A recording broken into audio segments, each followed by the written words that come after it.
Monsieur le Président, Madame et Messieurs les conseillers, mon nom est Michel Ndoki, je suis avocat, comme vous pouvez le constater, et à la suite de Monsieur le bâtonnier, je voudrais aborder maintenant la question de fond et la question technique qui nous réunit ici.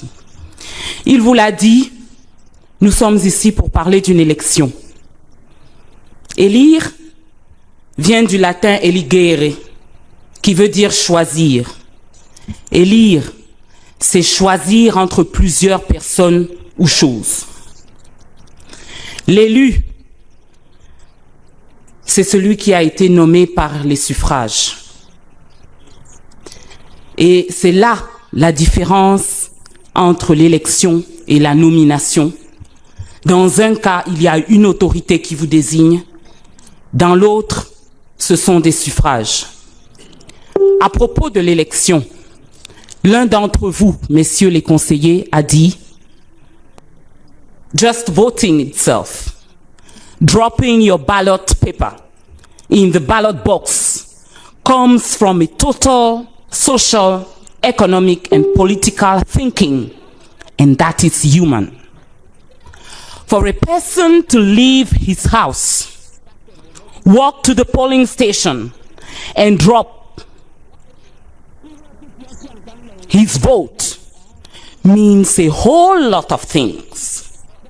That vote needs to be protected because it took a mental and cultural reflection to arrive at that. Le vote n'est donc pas, Monsieur le Président, Madame et Messieurs les conseillers, un geste anodin. Et l'un d'entre vous, que j'ai eu du plaisir à découvrir, l'a bien compris, et je suis sûr qu'il n'est pas le seul ici.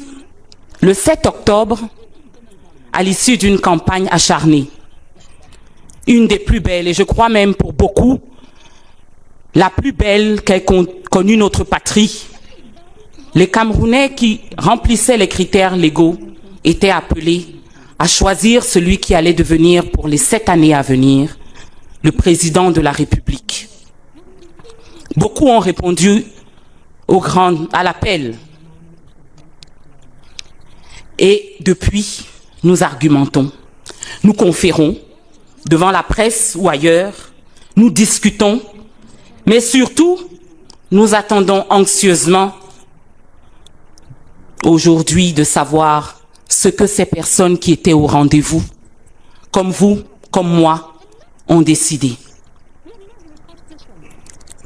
La République du Cameroun, c'est notre mère patrie, selon l'expression consacrée.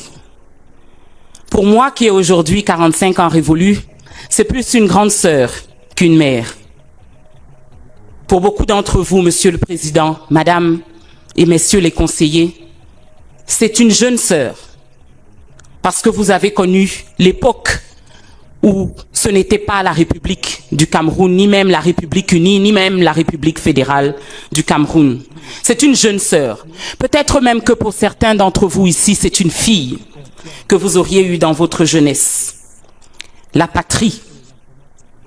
Cette communauté sociale et politique à laquelle nous appartenons, à laquelle il est si important pour nous d'avoir le sentiment d'appartenir. Pour beaucoup ici, la seule que nous ayons. La seule que nous voulions. La patrie, c'est son devenir qui se discute ici aujourd'hui. Il y a 60 ans, la patrie c'était un rêve, une ambition, un objectif pour lequel certains ont donné leur vie. Aujourd'hui, la patrie, qui est une sœur et peut-être une fille pour la majorité d'entre nous dans cette salle, à quelques exceptions près, est pour la majorité des Camerounais une mère. Parce que 8 Camerounais sur 10 ont 35 ans ou moins dans le Cameroun d'aujourd'hui.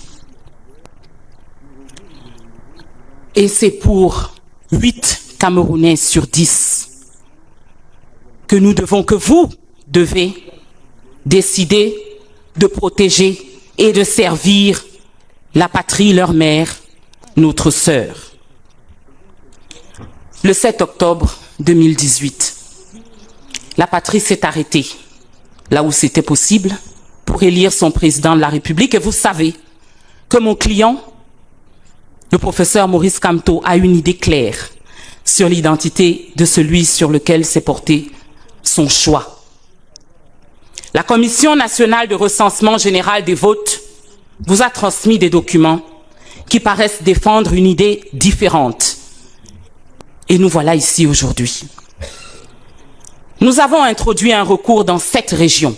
7 régions qui signifie 36 départements. Le rôle de la Commission nationale était de vérifier que les informations qu'elle vous a transmises et qui venaient de différentes structures étaient basées sur des faits et des chiffres. Nous avions un représentant au sein de la Commission nationale et nous avons reçu une copie des dossiers qu'elle a étudiés.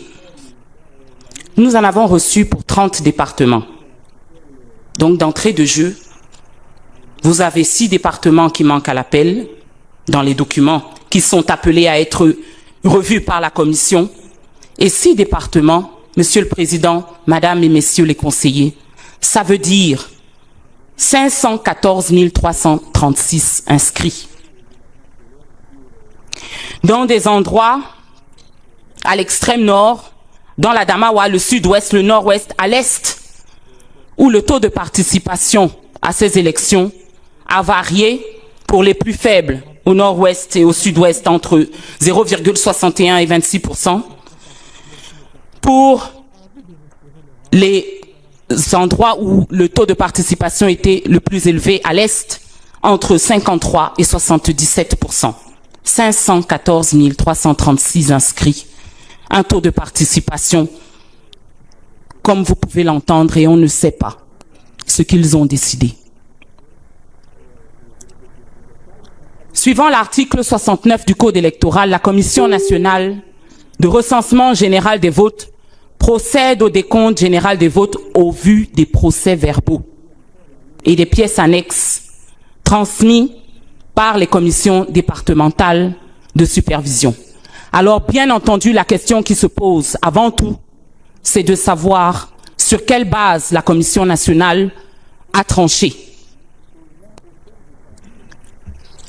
Nous avons ici la copie des documents que la Commission a étudiés et je vais demander à mon confrère, Maître Zombissier, de nous apporter ces PV.